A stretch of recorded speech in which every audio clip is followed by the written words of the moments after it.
Good morning, guys. Welcome to the Daily Dose of Success God's Way. This is Erin Harrigan, your Hustle with Heart coach, helping everyone attain results for total health and wealth with Arbonne, and helping entrepreneurs align results to God's truth. I know it's been a couple days since I've been out on the deck, so let me give you a view. It is a stunningly beautiful morning. There's some ducks down there. I don't know if you can see them. They're quacking away. Okay. Oh, wait. I got to show you Annabelle. In her chair. Okay. Sorry. So she is happy to be back out on the deck, and I am too. I am coming to you this morning with this, which is how to deal with burnout. And this is from the Charles Stanley Life Principles Bible that you guys know is my go-to. Okay. I know my friend Felicia keeps calling me, but I'm trying to get this live done. This is from Isaiah 40, 28 through 31. And here's the thing is that as entrepreneurs, it is super easy for us to burn ourselves out. Why? Because even if we are truly building a God-centered business and we're going about our business in God's way, like we constantly want to serve and we constantly want to give and we constantly want to make an impact. But especially if we have not yet realized that God needs to be the center of our business, we can really burn ourselves out because we think it's all up to us and we got to get it done and it's only going to happen. If it is to be, it's up to me. And I, of course, like to say if it is to be, it's up to He. I have to do the work, but it's truly His timing, right? So Isaiah gives us some great lessons around how to deal with burnout. So I'm just going to go through this and then I'll post a picture of this commentary. So the first thing we have to do is we have to surrender. And I think that sometimes we think surrender means I give up. That is not the concept of surrender in the Bible. The concept of surrender in the Bible is, Lord, this is yours. And here's the desire that I have. But ultimately, this is your will and this is your thing.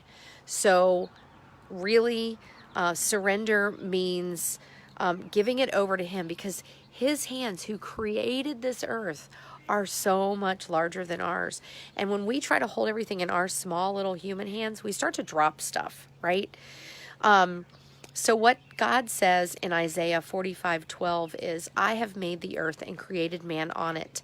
My hands, stretched out the heavens, and all their host I have commanded.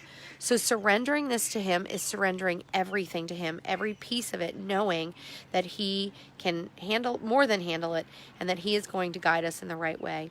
The second thing is we have to depend on Him. And sometimes I pray this prayer like, Lord, forgive me for taking back from you what I've already laid at your feet, right?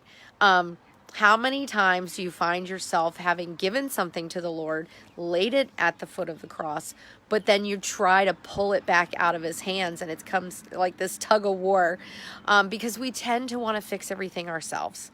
And as Charles Stanley says here, the truth is only God has both the power and perspective to bring all matters to their proper conclusion. And the reference verses here are Romans 11:33 through 36. When we try to take things back from Him, we interfere with His progress. We interfere with the solution He's trying to bring about. We limit Him. And that's exactly where Satan wants us. It's so funny. I asked my friend Linda to pray over something for me. And she sent me a Vox message. And she said, when we turn things over to the Lord, and we say, like, Lord, this is what I want, but thy will be done. Like, Satan hates that. That is not what he wants because he wants us driving and striving and trying to do it ourselves. So depending on the Lord is exactly where we need to be.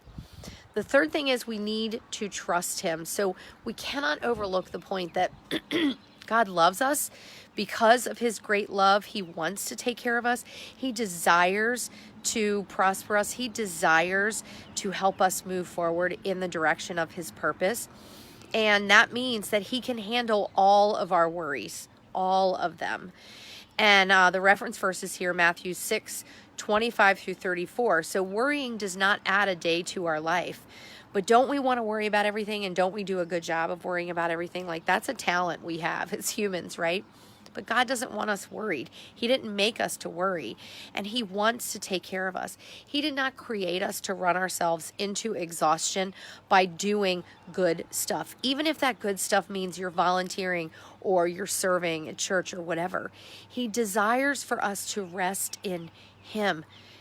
And that rest does not mean we don't move. Sometimes it means we don't move. Sometimes it truly does mean lay down and rest.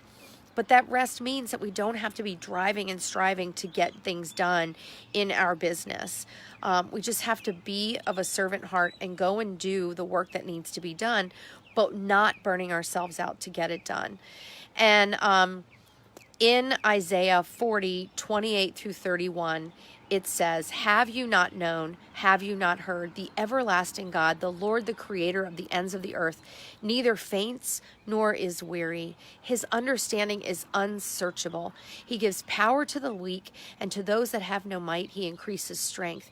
Even youths shall faint and be weary. Even young men shall utterly fall. But those who wait on the Lord shall renew their strength. They shall mount up with wings like eagles. They shall run and not be weary. They shall walk and not faint."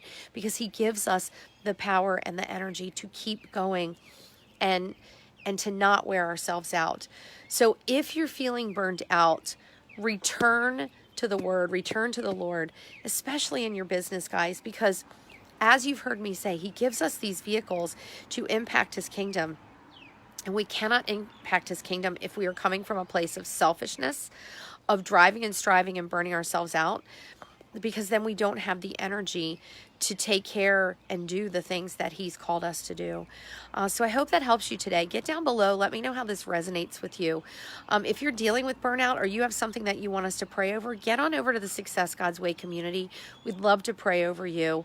That is a community of like-minded entrepreneurs building business that honors God and serves His people. Be sure to subscribe to the Hustle with Heart podcast. Dropped a few episodes of that this weekend.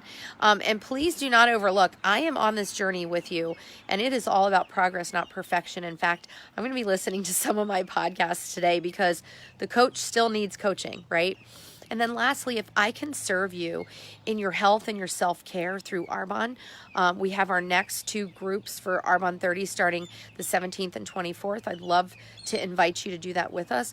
Or if you need help walking this journey of Success God's Way, let's chat, because I'd love to see if Hustle with Heart coaching is right for you. So with that, have a fantastic Wednesday, and we'll see you guys tomorrow.